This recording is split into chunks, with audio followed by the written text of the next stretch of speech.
Hello friends, ओम श्री गणेशाय नमः। जय श्री राम। आप सभी का स्वागत है आपके अपने यूट्यूब चैनल पर। फ्रेंड्स, आज हम आपको इस वीडियो में बताने जा रहे हैं धन, आरोग्य, सुख, समृद्धि और सौभाग्य प्रदान करने वाली वैशाख मास में सुनी जाने वाली भगवान राम, लक्ष्मण और जाट की कहानी के बारे में। फ्रेंड्स, वीडियो शुरू करने से पहले आपसे रिक्वेस्ट है, अगर आप हमारे चैनल पर नए हैं और आपने अभी तक चैनल को सब्सक्राइब नहीं किया है तो प्लीज सब्सक्राइब कीजिएगा चैनल को।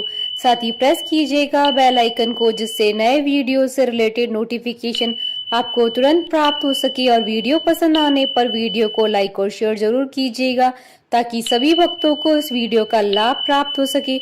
और कमेंट बॉक्स में जय श्री राम जरूर लिखिएगा। फ्रेंड्स, अब आइए आरंभ करिए भगवान राम, लक्ष्मण और जाट की कहानी। एक नगर में एक जाट और जाटनी रहते थे। वह बहुत ही गरीब थे। एक बार जाटनी जाट से कहने लगी कि मैं तुम्हें 4 रोटी बना कर दूंगी, तुम नदी किनारे जाना, वहाँ राम लक्ष्मण आते हैं, वहाँ जाकर तुम ये पंक्तियां कहना।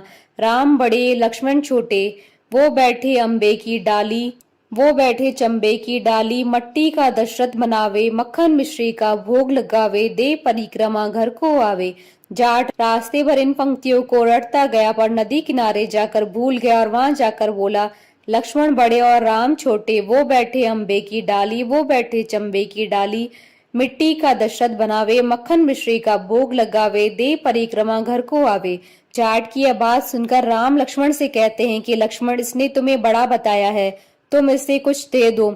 लक्ष्मण बोलते हैं कि हे राम भैया, इसकी बुद्धि मलिन हो गई है, ये मूर्ख व्यक्ति है, कहीं राम से भी बड़ा दुनिया में कोई है। राम बोले कि नहीं लक्ष्मण, इसने तुम्हें बड़ा बताया है तो तुम ही इसे कुछ दे दो। राम जी की बात सुनकर लक्ष्मण ने थोथे बांस में कुछ मोहर अशर्फी भरकर दे दी। रास्ते में मोहर और अशर्फी को चोर लूट ले गए।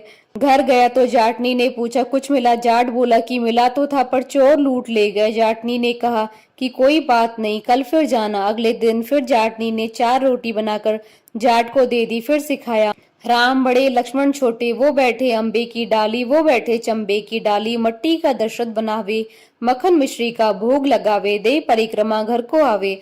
जाट फिर रास्ते भर ये पंक्तियां याद करते हुए गया, लेकिन जैसे ही राम लक्ष्मण के सामने पहुंचा तो फिर से भूल गया और बोला, लक्ष्मण बड़े और राम छोटे, वो बैठे अम्बे की डाली, वो बैठे चंबे की डाली, मिट्टी का दशरथ बनावे, मक्खन मिश्री का भोग लगावे, दे परिक्रमा घर को आवे। राम बोले, हे लक्ष्मण, ये व्यक्ति आज भी तुम्हें बड़ा बता रहा है, तुम ही इसे कुछ दे दो। लक्ष्मण फिर बोले, इसकी तो बुद्धि ही खराब हो गई, मूर्खमती वाला व्यक्ति है, कभी राम से भी बड़ा कोई हुआ है? राम फिर बोले कि लक्ष्मण, इसने तुम्हें ही बड़ा बताया है, इसलिए तुम ही कुछ दो। लक्ष्मण ने इस बार जाट को सोने की ईंट दे दी। रास्ते में फिर से चोरों ने उसे लूट लिया। घर गया तो जाटनी ने फिर पूछा, कुछ मिला? जाट बोला, मिला तो था, लेकिन रास्ते में चोरों ने लूट लिया। अब जाटनी बोली, क्या कहा था तुमने?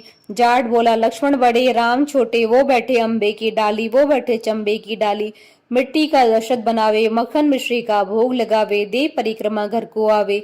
यह सुनकर जाटनी बोली कि तुम बहुत ही बोले हो, कहीं राम से भी बड़ा कोई हुआ है इस दुनिया में? अब कल फिर से जाना और ठीक ठीक बोलना। अगले दिन जाट फिर गया। उसने आज ठीक से पंक्तियां बोली, राम बड़े, लक्ष्मण छोटे, वो बैठे अम्बे की डाली, वो बैठे चंबे की डाली, मिट्टी का दशरथ बनावे, मक्खन मिश्री का भोग लगावे, दे परिक्रमा घर को आवे। लक्ष्मण बोला, हे राम, आज इसको अकल आ गई है, आज इसे आप कुछ दे ही दो। राम मुस्कुराते हुए आए और बोले कि भाई, मेरे पास क्या है, ये जोहड़ की मिट्टी है, ये ले जा। यह कहकर अपने हाथ से थोड़ी सी मिट्टी की डली जाट को दे दी। जाट बड़बड़ करके चाहने लगा कि बुढ़िया माई ने उल्टी सीख दी है, रोज सोना चांदी मिलता था, आज मिट्टी की डली मिली है। मिट्टी लेकर वह घर की ओर चल दिया। बीच रास्ते में फिर से चोर मिले और उन्होंने मिट्टी देखी तो मिट्टी देखकर कुछ नहीं बोले। अब जाट घर पहुंचा तो जाटनी ने पूछा, कुछ मिला? जाट बोला, हाँ, तेरी उल्टी सीख के कारण आज मिट्टी की डली मिली है। जाटनी बोली कि कोई बात नहीं, आज कुछ तो लेकर आए हो, बाकी दिन तो खाली हाथ ही आते थे, मिट्टी की डली कुछ काम तो आएगी। इससे मैं चूल्हा लीप लूंगी, घर का आंगन लीप सकती हूँ। मिट्टी की डली को वे तुलसी के पौधे के नीचे रखकर सो गए। सवेरे जब उठे तो देखा कि वहाँ हीरे मोती जगमगा रहे थे। अब जाट समझा कि ये भगवान राम ही हैं, जिन्होंने मिट्टी को हाथ लगाया तो वह सोना बन गई। कथा अधूरी हो तो पूरी करजो, पूरी हो तो मान राखजो। भगवान श्री रामचंद्र जी की जय, भगवान विष्णु की जय, सनातन धर्म की जय। हमारे साथ इस वीडियो में अंत तक बने रहने के लिए आपका धन्यवाद। ओम श्री गणेशाय नमः। जय श्री राम।